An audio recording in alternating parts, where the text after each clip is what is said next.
How you doing, everyone? Welcome back to Tapping Farm. We've taken on the task this year of devoting our once vegetable-dominated market garden to growing soft fruit. Over the last few weeks, since the end of February, we've been making a big push to get our new enterprise off the ground, planting out a small berry farm using food forestry as our guiding design. We're putting in what is essentially our shrub layer into our multi-strata food forest system here on the farm, planting multiple species: currants, raspberries, blackberries, yosterberry, gooseberry, saskatoon, and today we're putting in the honeyberry. We're planting the honeyberry out in plot 5. We had a little bit of a debate whether we were indeed going to plant the honeyberry here or whether it was going to be for the saskatoon, but we've planted the saskatoon in plot 7 now. So this is the second last plot in the market garden that is free to be planted. Plot 5 is going to be tarped to kill off the grass in readiness for putting in strawberries there next year.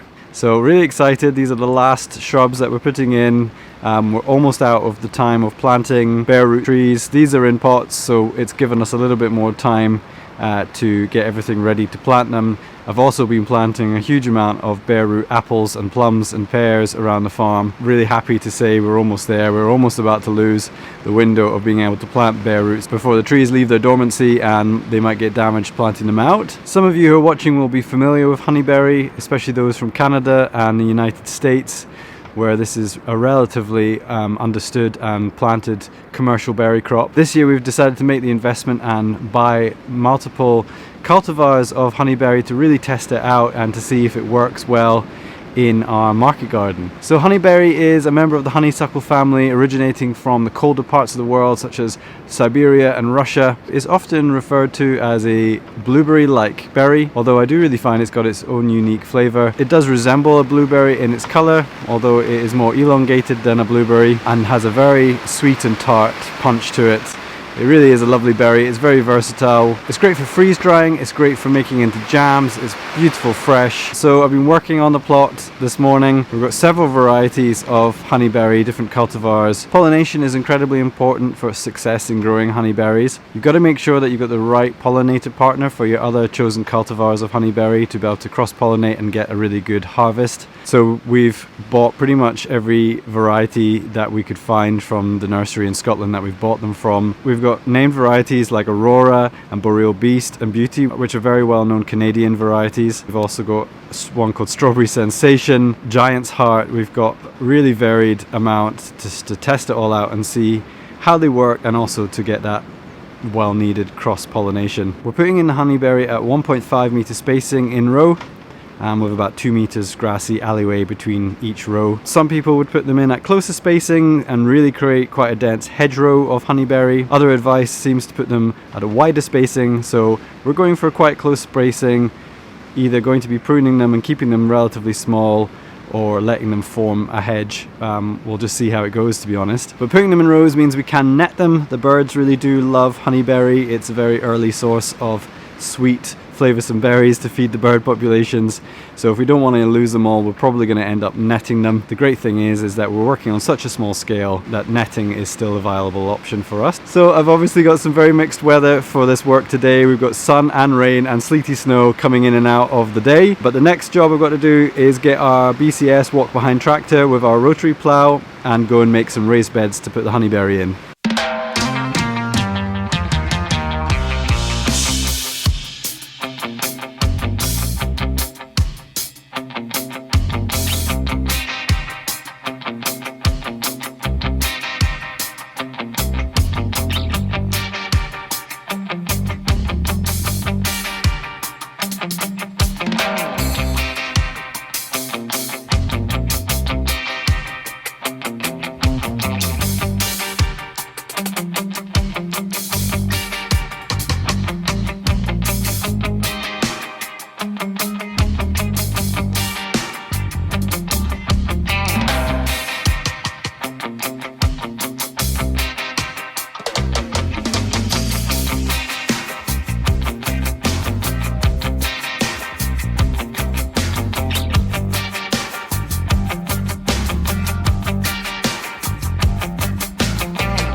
Alright, that's the beds made with our BCS and rotary plough. It's a corkscrew plough that digs into the soil and throws the soil out to the right hand side, so it makes it very easy to make a quick mounded bed.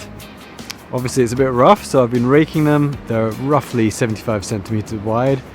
After 6 years of market gardening with beds those size, I just can't seem to not make beds 75 centimeters wide. So 7 beds, 4 plants each, that's 28 plants in total, 6 varieties. I'll show you one of the honeyberries.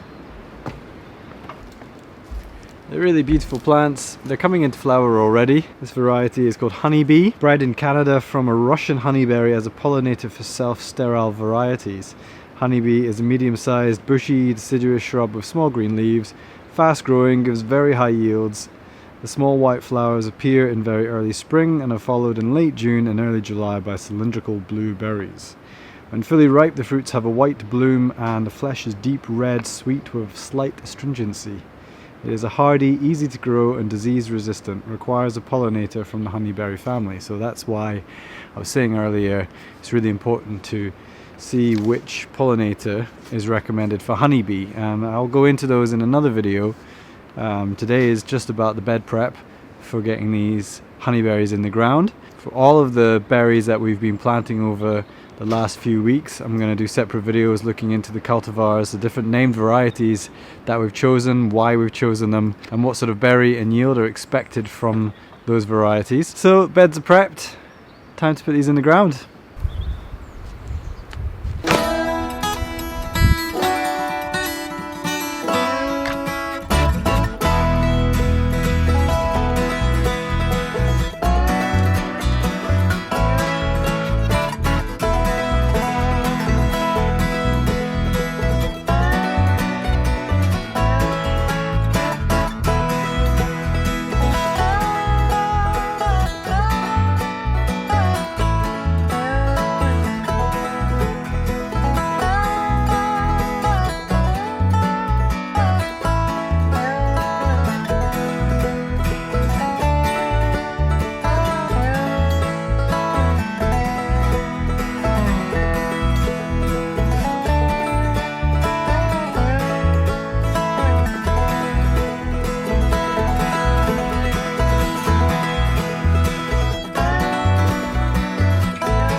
Alright, that's all the honeyberry in place.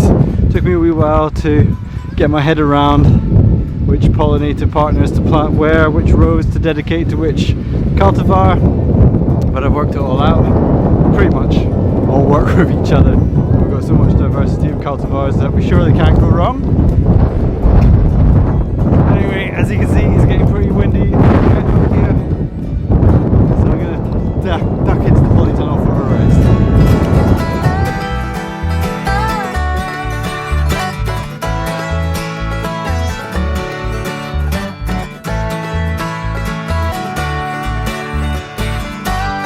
You see the rainbow?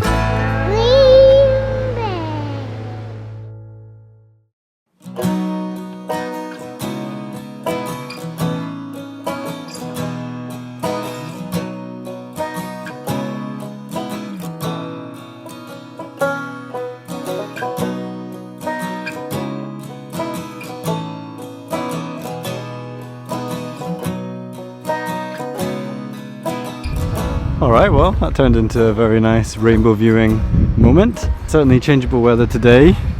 Quite fitting that we're planting out honeyberry cultivars with the name Blizzard and Beast. Actually, we're also planting one called Beauty, and Beauty and the Beast are good pollinators for each other, so we're putting them in the same row. Like I said, I'll make a devoted video to all the cultivars of every fruit that we've been planting over the last couple of months. I wish it was easy as this. This is not them planted, this is them still in their pots and in their place, at least for where they're going. I've dug all the holes. They're all in the positions by their cultivar and either interplanted with a pollinator or at least next door to a pollinator. Now I've just got to get them in. It's a really beautiful plot for them to be in. It's actually very sheltered up here. Food forest tree row on either side of the plot. That is wind picking up now, but it is far more sheltered here than it is further down in the market garden. We've also got some apple trees that are in the plot as our canopy layer to the honeyberry shrub layer. So it's going to be a very beautiful place with a lot of fruit. So it's getting towards the end of the day. I'm just going to get going putting these plants in the ground. Rosa and our friend Topaz, who's staying, might come and help us. But I'm going to sign out now, leave you with a time lapse of me putting these in the ground. I hope you've enjoyed today's video. Thank you so much for watching and for your support. Take care, and we'll see you next time.